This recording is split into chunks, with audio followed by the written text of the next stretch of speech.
Need for Speed Shift 2 Unleashed.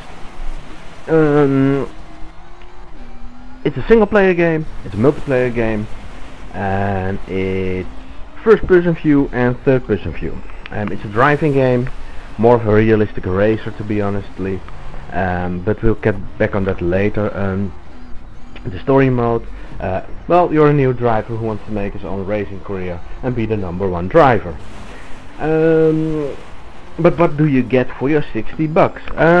Well, multiplayer, you know, with those games is always the same, but it's fun. Make your own cars, customize them, paint them, take a picture, show it to your friends online, drive against each other. You know, it's all possible with those games and it's fun.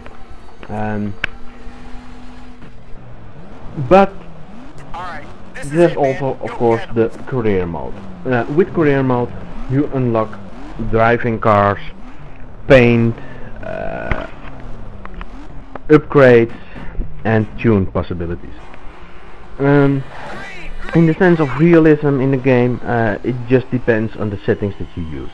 When you start the game, you get 2 levels where you have to drive, and the computer makes an assessment of your skills and your abilities, and he is going to suggest you what level should you drive.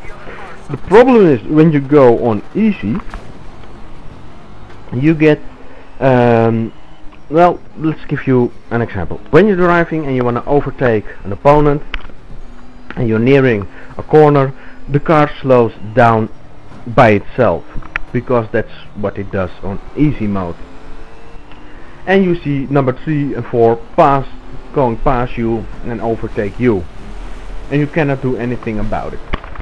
When you play it on realistic settings, you can drive really fast, overtake the #1 position, and go slow in the corner and speed up when you're going out of the corner and you're #1. With easy mode it's not possible, and it never lets you win a race as #1. When you go on realistic mode, you have a little bit of problems with the steering, like the tires wear down, so they get slippery. When you get hit from behind, you're totally out of control. When you crash into something, your car is totally destroyed almost, and the damage is also unrealistic, so it stays, so that's a problem.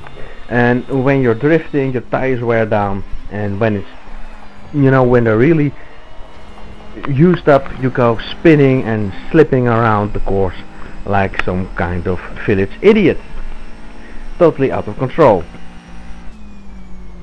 But on realistic mode, and you're in first person mode, and you look in your mirrors and you see the other opponents behind you, it's fun. You have to really think about what you're doing. The game really works with the steering wheel, pedals and everything, so on a PC, you know, it's really good and enjoyable to play.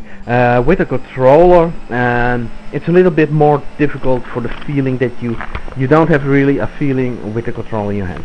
Sure, you can be really good at it, depends on the person, but it's really more of a game with the steering wheel and everything that goes with it. So in the career mode and on realistic driving, it's difficult, but if you're really looking for a realistic game and with all the problems that comes with driving, and like the realistic damage, the tires wear down, and all those kinds of things, then it's the game for you, and then you'll enjoy it and have lots of fun. But if you want to have a game where you just jump in a car and start driving and everything is being taken care for you, well, it's not that kind of game. Now let's go to the tuning and upgrading. You can upgrade your car with everything. You can even take a car and strip it down and start customizing over from nothing, and you can put in your engine whatever you want, wheels, steering wheels, injectors, nitro, the painting you can choose of, the colors, the window type, with nitro or not in your car, what kind of wheels that you want to use, and tires, everything can be changed. And with the tuning, you know, when you tune something, you can even tune the height of your car from the ground. You can change it, and you can even change the tuning of each individual tire and wheel. But then you can also do a practice round and ride around the course to see if it's okay or not, and you can go back to tuning and start all over. So overall, tuning and upgrading and painting and everything, a lot of time goes in it. And for those who like it, you know, make a picture of your car, show it to your friends, record a little bit of gameplay, show it off to your friends. You know, it's possible. So it's a really technical game, and realistic driving, that's part of it. And then you've got also like unlocking old cars in historic driving gameplay. You know, that's fun to do. You get all those old cars and tips from the drivers from then, and tips on drivers from now. There's also, of course, the drifting. The drifting races are different because they teach you how to drift, but you know, like I said, in realistic mode, your tires wear down, and you know, just a little bit more gas that you give stepping on the pedal, or a little tap to your stick, and it's totally out of control, and you start spinning 360s all around the course. And of course, you have to become number one in such a match to be the winner and unlocking new cars. So if you're looking for a game where you can go jump right in and start driving, it's not really this kind of car game.